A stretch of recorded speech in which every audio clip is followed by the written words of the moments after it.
106.5 FM across Sonia Busia. Yamamu Yinachi, Amamakwa, Bredu Susan Samahodwa, Yensa Asoswano Pace and Anako GJC Company Limited.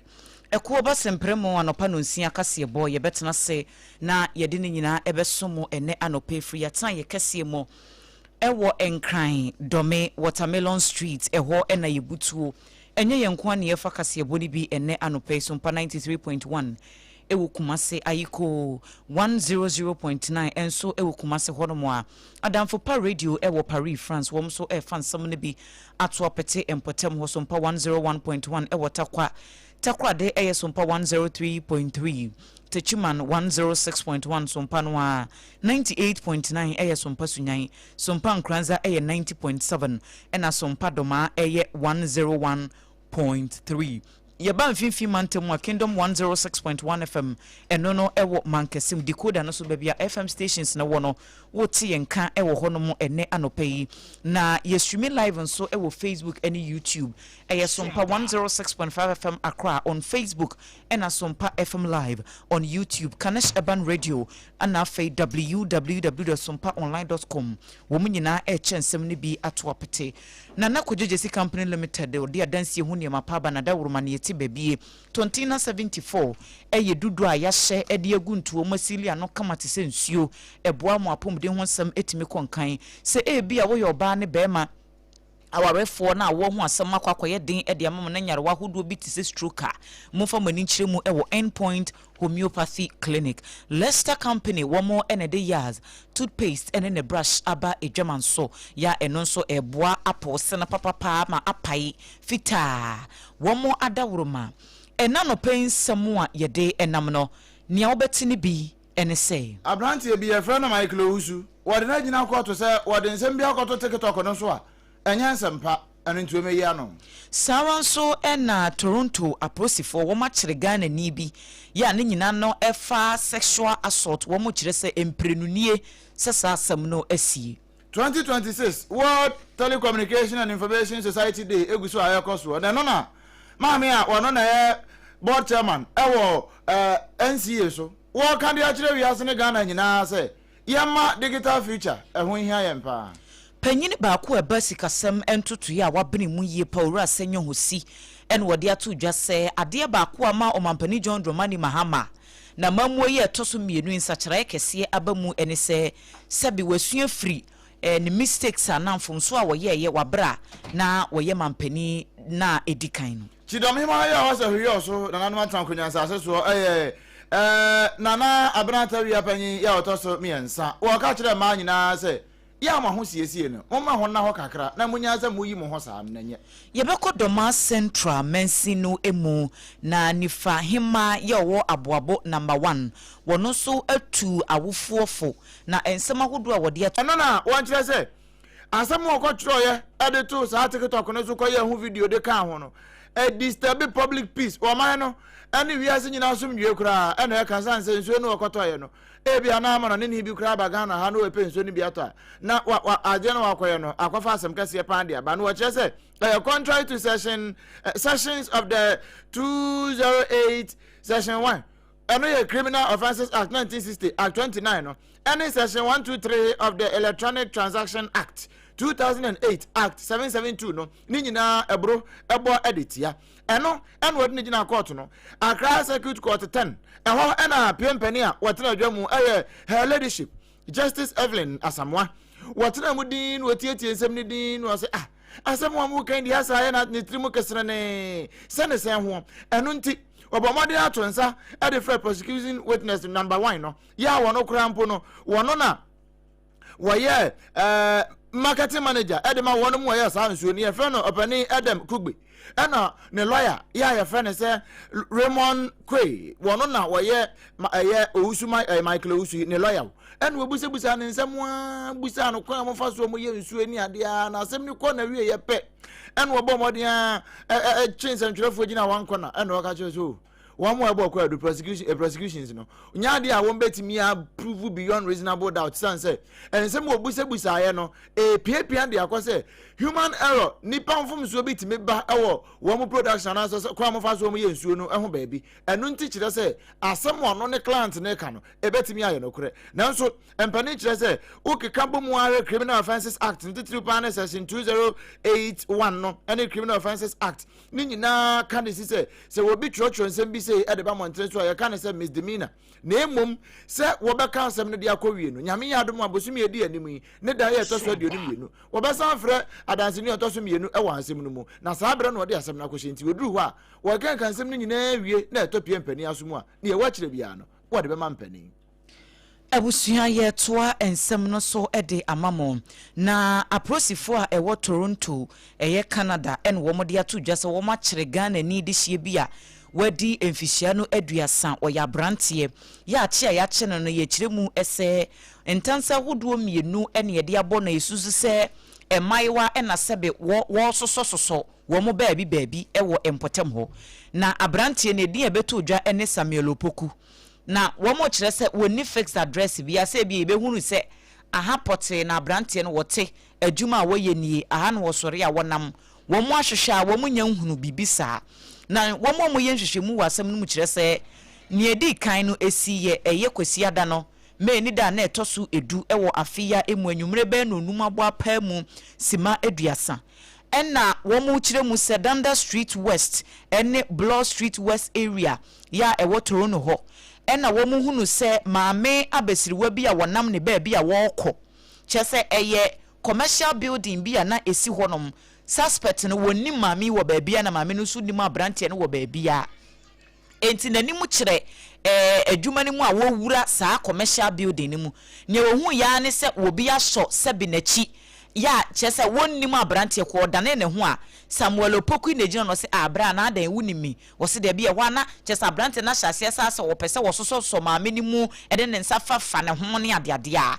ene se maame ne hyase so wo ye de da pa Samuel Opoku pe baabi ade ne ti efaye enna de etoso mienu no so na ye ne memene da de be chikwasi ada no ye me ni da na etoso enkrono eno nso anajo be ye no nwotwe abapa ho se madu en wo mu kire mu se emaiwa we kura de na nye oba baako wo mu doso na wo mu nam group a wo mu nam ka kwan ho wo mu nam ho an wo mu hunu se Samuel Opoku no se hin wo firi en wo baaye an wo be so ma emaiwa ne baako ensa en wo ye se wo be fe na no enti no wo mu kura no wo mu nima de kura ye sa brante na ne aprosifo wo mu kika mu na aprosifo ebe fa ne ko enti ye kasa de wo twere adabampu na chi ya aprosifo wo toro no ho wo mu ye hwehwemu wasem mu se ko wiase no wo mu hunu sentence ye de abono na yade se wodi ho fode ne wo mu kire se emra no wo mu de ne bekwa ko gina no ama emra no ene no edi afi yetoa ensem no so ede ani akire mu ewo ensem foforo mu na mami a ono na oye board chairperson eda National Communication Authority ano na wo ka say mami Mavis Ampa oye miss wona na ka say wo kire say sane ya wo hwe o mayi mu ye daachi bia abefo ntentanfidie ne say digitization any AI kura abai say yamfa ye ho anhyem na ya ma ya niema anko yi a ebe ha adwene pa na nsem wo nyina no eye bra na wo ye commemorative event ede ahyehyɛ so no omde kai say 2026 ye frɛ bibi World Telecommunication and Information Society Day ya wa man Ghana nyen so ye kan world ne ho bi enti no na wo se ye so ye hwɛ na ye de bi ehyehyɛ mu pa ɛno na maami kasa wase a wo de sanse mo nyina tudwa no wo kyɛ sɛ e wo sa daache no ye hyase ye bobɔ ye daache no hyɛ so enne na daache ne beduru ho no na ya boa ye ho asi. Connectivity fails, the consequences fall hardest on those who can least. The World Telecommunication and Information Society Day. For this World Telecommunication and Information Society Day, please join the ITU in strengthening the digital lifelines that keep our world meaningfully and reliably connected. Together, we can build a more resilient digital future for everyone, everywhere. Thank you very much. Thank you very much too. We mami Mavis Ampa no we no ana Professor Enim Alhassan ya no pen kwanche for the Ghana Broadcasting Corporation ano wono so de kakra to aso ache sei. If you take our 30-year report we're expecting to see some shrinking so that the media, we can have strong media organization growing up and investing in content. Rather, what we have is that every 4 or 8 years, we see the fall of members and the rise of new members. So basically, the media economy in Ghana is dominated by political economic factors. I want to see the future media market dominated by economic factors. Market should move so that we get good content. Investment content is expensive. But if we have too many players, advertising revenue is shared among them, and we don't have any strong players coming up. So this is the message I think we should bring on this to talk the need for us to have. Then again, I want to plead that NCA should put into the Ania yeti Professor Enim Al Hassan. Ebusia ye toa anopa no nsia kase bono eso na panyini ba ko eba o mansi kasam ene hihya hodo ya yedi ebu o man na wabene mu yie pa ye beka se oye economic policy analyst Owura Asenyo Hosi ene wode ato dwa se o mampani John Dramani Mahama kamia kwa yese wesua efri ne mfomso ya wodi kan ebeye ye wabra na woye mampani ansan wo ba de etoso mienu na wabra wode ne nsem atu dwa no wose woni o man soafo a wo hwe o man sikasem eso onumnyamfo kase latofo sen wo hwe so far adwuma wo mo aye ene de efre no economic fiscal discipline na sesebe yenimro de yenya so na yebetimi atoto niema na ma o man ni sikasem so atimi agina na bosia pe bebrebe no eto atimi atwa Omampani John Dramani Mahama ne maya wotoso mienu idie eyade se watimi aye adwuma yie pa emfomso ahudo bi a woye ya yeto abati ano no enese bi wasua firimu ye ne nyina aka ho bi ene nam so ama IMF nhyehyɛ ekora ene Ghana yetimi ayi eti efrase a ehun samsei and Ghana has made real progress. Inflation is obviously down at levels we never even envisaged. Our reserves are way stronger. We've moved from almost 5 days at the time of signing to now 6 months of import cover from our gross reserves. We've also returned to a primary surplus. We are seeing a lot more fiscal discipline on the part of our government. This clearly indicates that we are experiencing real stabilization. We also have to be honest with ourselves. Ghana, we've been under IMF financing and policy conditionalities. Out of this 38, 26 have been under. Ene ya yekoti esesia yi eye Owura Asenyo Hosi oye economic policy analyst. Ebusuan yeka wose Sompa 106.5FM akraso eniye yemfa seda ema nana kujejesi company limited wono ene de edansie ho niema aba emontene eso mepa cho se wusi dan na ope baabi akwakoje building materials na eye papa na ne bo san eda fom ne ebetimi am wafutu ebebo am wadansie no atimi awie peye de a eye nana kujejesi company limited se ye nadoa eye cement eye plywood ana building wires, iron rods, and chancing a debo down so, and Nadia be from Crankrin to Crankran. Ubenya ewa na kujejesi company limited. Ne branches no Ghana half an baby a tokro biemu, a dear ubenya be ato okonswa. Was a sunny money na gu a shame na what the KWAKU jail free delivery. Baby a woko bia a home kwa and our benya sanshi pay friend and kujejesi company limited. It was 0204 355040 0204 355040. Tontina 74 eye dudua yashe na once kane no na utimi hunu obi pa papa panyini anasa maame panyini ni mfie na kwa anim 80 85 na wokitapoma kuma bi obu okra wonkitapoma na silver kitu bi sinitiri so na nkrante eda so na wokwa afum se na maame anasa papa panyini musie no wo wanhode wonam se wo abai wa no kra no wonni saa energy no pacho eye dudu na no wo nom ye hye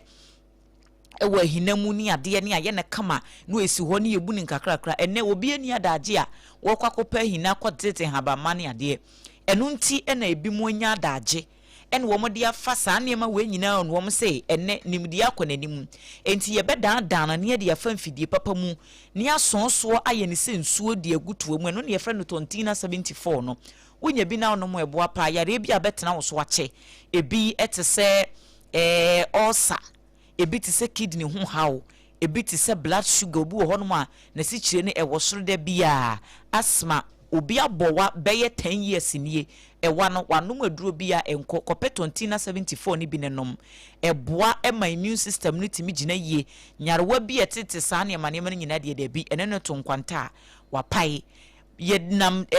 FDA forso ene yede akono wo ma yenhwehwemu no wo ma gye atom se eye ene yede di yesi so afra enti wonom a eyade se eye highly efficacious enti pebie bebi etuntu onuro bia pharmacy herbal centers ubenya bi ato eno no eye T74 wo a wafa yafuru ana wo ma akwada nufuo se woni mfihye dumienu nso a aduro yi hunu doctor ansa na wobenum bi a wanom bi number no eye 0246 073498 0246 ana 0501628931 Endpoint Homeopathic Clinic is saying bisa say yade be na amwaye mobo yade be na atete wache yade be na manipa esre wo eno nti no Dr. Dubuaten ene na pamfo no wo ma be bie Endpoint Homeopathic Clinic ko ne kwagya yarehwe eye infertility eye stroke na prostate wo memem kidney liver ho nsensem bia wo de ne ye premature ejaculation ne nyina doctor eye ho adwuma enkran shell signboard Sphinx Road eho na doctor ewo se wo kokuma senso a ye frɛ babi kronoma boahia eho na abehunu Endpoint Homeopathic Clinic me patro frɛ Dr. Dubuaten ewo 0244 867068 0244 867068 and 0274234321 0274234321 Leicester Company Limited woman a day yas toothpaste and in a brush aba a German so me pacho se ubetimi asre confidently asre wa bra wonfa won san katakata wano na obetimi adi nkomo bie wano asre ha ni nyina ne se wo arehemu se wo de yas toothpaste and in a brush etwitwi se yen brush no ya yenye no dedendin bebre ena enye mre so aha enti wo yusu a etimi yiyi wo se ase etimi yiyi nuane no akohyehye baabi ni nyina eyi free honom na mu wanum etekama enti use yas toothpaste ene ne brush ne bi ne fatwu se eboa ema wo se pai ebi a wo de ne ye whiten ebi a wo flavor ne ye herba anase total care ni nyina flavor bia eye kama ema wo no betimi ayusu uyusu herba na enwumra anapa no uyusu whiten no na ma wo se no eso ada ho fita kama eno eye yas toothpaste ene ne brush baby etuntun sa ne ma bi supermarket shopping malls me pacho eye de se ubetimi enya bi na watofre 0501 619588 0501 619588 and 0501 390338 nyumakui adawuruma ye dane ye hu tia wabi enko baabi ya ye ba ne de kase bono ento aso no amamu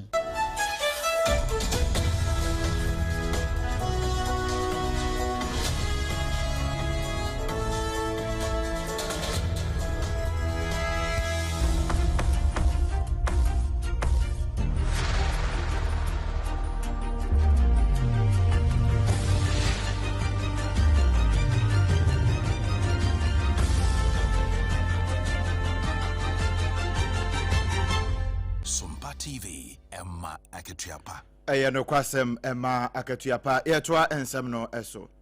Chidom hima ya was a hio so na nanma trankonyansa seso. Wono kroye ena hima ya was a hwi insiesie. Wono ana eka se nana abna tabia pani ya wotoso miensa. Wose wo tu man nyina fo titru pan ne wo mo am se efro mo janzifu yi. Wo mo na mo a wo se sabi mpradia sa ne to fia sa no manum no asande atade fia bi dia podjo ni kotrojo aho ba bi na ma fejire na banchire sa yen ka homasem wo kwa ka se si ya wase amawe wo ka de akire nkwada no aba no titru pa ne ma ya no mo hwe mo dressing ye ne ya ka sa akete si a kire se ne wakata ne ho e de asie akra meka fa me maya no ho ye ntade hyem no mo dressing no eya na ha adwe we hia ba bi wa bonten na frusu yina gu ho frusu ngu ho no ma ne nan kokomu yina gu ho nan kokomu ngu ho na busu yina na nufo no eya toso anesa ye ma me no mo eya mo nhwe ye ma no entade hyem sakwa ne pia bonten na so shatade kama na sine na asa na mpo oye kama we ka se ma me ne bai di watete ne yi o na ko shatade bi enya oh we mu de sa na mo tie no mo ntumi ntia ne ba edin no ebi kan se yedin pa ebi be kan edin bone so ebi be we aye na na bra tawia pani ya otoso miensa wo wie kura no se ama no enye omonkwa o papa fo no so kura wa so di na wa hwese oba pie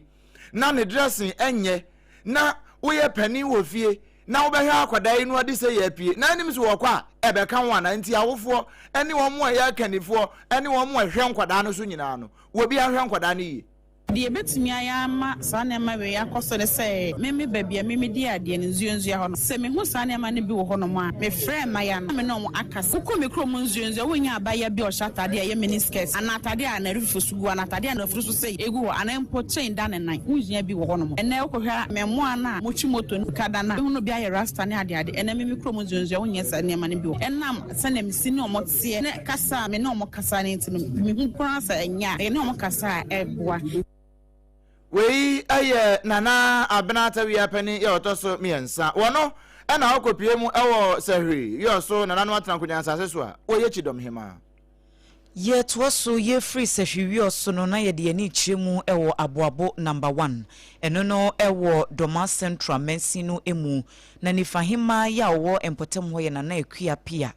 na wode afutuo akwa ma awofo se wo mo enhwe no wo mo ntia wo ma ene yese ye ntia koda bi enti sebe nkoda na wo maba no ne wo mo pe en wo mo ye no wo sese de Bible ne kora kasa jimie bata akoda akoma ho ye de nyansa ba ne tia enti no se wo ye owofo na se wo ba eda subi a etisa edie na wuntimi nkasa ho a ene wo kokokokoko a wo ankasa wo maame no anase owofo no wo ena wo ba baji sa animguase no wo se na nsemu de osi monten so ade ahunu no eyade bi sa no odin pa Bible cry ka say brother kwampa no nyina mfiri ho na Bible cry na sane ka say akra ya so den tia so aba ne mma ni firi ho wa wo ba akra ne ya so den o ya de a enya tia akra no esa wo tia no wan tia na obesei wo tia no na osu a twa akra ne ba wo nchen krokro no fa ne transe no wa kire say wo di ma de kronti ambo no ade we ya wo ye no ada we ya wo fa ye ada panyi we ya wo di na tem no eno ne ma me bo next time no hwe ni wan ni panyi bi atem wo di panyi na tem a eye ni chira kra ne de ye papa ne de enya boni nti wo chira kra de papa de enya boni a megidi se de ma wo de papa no o chira kra no so o mfiri ho da enu achi enu wosan ede tu dwase enne awofuo bebre sebe wo mu ninkita hodie bia ne wo mu ma bebi akoda ne nam wonim se akoda no wadru ni mfie so ebi obetimi atwempena ene sa ne manema no onim enti wo se awofo no yentre yakwaban mu ne ene ye ma eni nkomo abre ne abre bia se de be ya akoda no oha bi kra no wo fam anase bibi na ekoso wo na brabom no opo obi ni na di nkomo a obetimi ne wo ma me kro na ba be di nkomo sense obekwa abonten akope adamfo bi se wokoka na asem akere no Oba no esetembia o ma oba no eben wo ofa na damfo se ofa oba damfo a woni ni nkombo woni akula ne bedi no eno ne be ma ntete ya na asema obeka no odi be bobra mbatan bi wo ho a ni ba kro oba ne chen ya hen o tiatia akura na asem bi kra ha akura na ontimi nka na odi kwa abonten so no e wa futu obia ne damfo a odi be ma no batan no so tembia ma wani nkomba won se hwe ba bia wo bate akura bi timi firi abonten a ba bia odakura ne ma menim eni ya yekuti esesie yi eye nifahima owa aboabo number 1 ewo Doma Central Mensino emunana ekua pia na woni yamani boni KWAKU mensa abrampa eni di sa nkomoi afi yemfa nsem no nkowie ewo amanone yakwa pie mu ewo North Korea na wo mo pani oda oman na no oman no pani pa no yefre no Kim Jong Un wono na ka say wo say Watrasi din na wahwe wane South Korea hia so ho no na wahwe se ne ne mekọ na ase enhyada mfa ma na se ne opɛ no eno nti wahada fre high military ranking and wono no tiedwem wono so ahye ne soja atade se commander in chief of the North Korean Armed Forces ena obomoden atena wo montam sei and war cancer and padacham no chase wo bia amfa ne ho nhyem na kwan bia won ba fa so a won ba bo North Korea ho ban titru pa di free South Korea for instance wo mo abobeka wa mpanifo so no ofra wo hye won tuma ma na no kran kofo bi sa abobeka wo ofra ntoma no abobeka wa na wo ba fa South Korea ho na aba enu nti wo mo hye ne so wo no wo mo siki ho nyina wonim se e fa nchenchen ho de ndia ba bia ho ma ye ho adwuma nanso mo na complacency nya set in pe e de asem kase na bebre wo bia nka ne homom na wo moa e ma bambosem no enkoyi na wo mitimi bo man ne ho ban eyie pa he so ya America so ya China so ya wo na see straight of Hormuz da wo hye so ana ya Israel na so be kontokwa kra wo mo North Korea de nya de abetimi afa ofro na de aba won so we eye warning ya Kim Jong Un wode ama North Korea military men na wo ni nyina wo ye so da ni nko na wo de a se ne wo awo nkwa wakoma kra na obete na wode aba oman ne ho bra ama oman ne mu nipa no eho ato wo mu a eye nhye eye nse na ho ede ma so ye ne sa wei eso na ye gina na ye de kase ne nyina ede aba na wieye se afei eno abeka ye ho ade de bae na de mu akotene bi ene se aposifo e wotoro no wo mo akire Ghana ni abrantie bi a wadi mfihia no aduasa sexual assault bi ntansa ena ye de abono eno ena NCA panipa ya oda board no ano ma me vis ampa wo toto de sese ye da ache no ayepe e wo digitization ho no ye nhase ne building ne ya owura senyo hosi e de atudwa e kire mu ese wogidi paso mampani John Dramani Mahama wasua bibi e de free na mamu a edikan no emuanu nti na atimi aboa ama oman ni sikasam totoye egine yi chidom himo wa so hiri so na nanu atena kunyansa se so maame anase nana abna tawia pani ye otoso mi ensa wono na ka se wo se maya no wo mo dress na am de aso mo pa yi wo mo no fo ho ne wo mo afuru so bi okrampa na wo za de na yi mo so de nam sa no wo munyai ne ya ka ketesi a chese kata ho na fasi Sara so na nifahimo wa aboabo number 1 na ekuya pia wono so atu eya wofo ne efose wo mo enhwe na sa oba ekokwan bi so a entene a na wo de trosem no atene no kama Kim Jong Un wono na waye North Korea mampani wo se wakoma kura na habete na ade abo North Korea ho ban se be ya obi mefiri o man na irema o ye so da ni nko ade aye Nana Kujisi Company Limited, Leicester Company, ya womde ya toothpaste abe German sweating toothbrush, wamo adawroma, ena no pay de kase bone besomo endpoint homeopathy clinic, ena fe tontina 74, yeda womu nyina se, Sompa 106.5Fm across ni yeni affiliate ahodwo, ya to apete Ghana ha enya manoni, www.sompaonline.com, oko honman semi nyina, ya chocho obi egu ha bitimi ako, nwako kinkan, midin ede Adwoa Asare anopei mene Oduman kuma chiame OBREMPONG-NANA KWAKU AMPOMAH